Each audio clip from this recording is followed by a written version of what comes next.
بسم اللہ الرحمن الرحیم۔ السلام علیکم دوستو، امید کرتا ہوں آپ سب خیریت سے ہوں گے۔ آج میں آپ کی خدمت میں جو وظیفہ لے کر آیا ہوں وہ نہایت ہی مجرب اور میرا اپنا آزمودہ وظیفہ ہے۔ میں وقت ضائع کیے بغیر آپ کو یہ وظیفہ بتاتا ہوں۔ وظیفہ سے پہلے ایک چھوٹی سی گزارش ہے کہ میرے چینل کو سبسکرائب کریں اور ویڈیو اچھی لگے تو لائک اور کمنٹس بھی کر دیں۔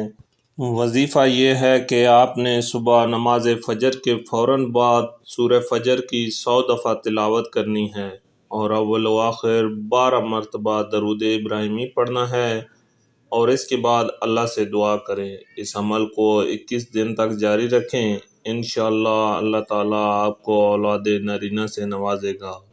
اور اس کے علاوہ آپ جو بھی فرض نماز یا سنت نوافل وغیرہ پڑھیں تو سلام پھیرنے سے پہلے حضرت زکریا علیہ السلام کی دعا رب لا تذرنی فردا وانت خیر الوارثین 7 دفعہ پڑھ کر پھر بعد میں اپنی نماز کا سلام پھیر کر نماز ختم کریں، انشاءاللہ اللہ آپ کا مسئلہ حل ہوگا۔ اس عمل کو 41 دن تک جاری رکھیں۔ اللہ نگہبان۔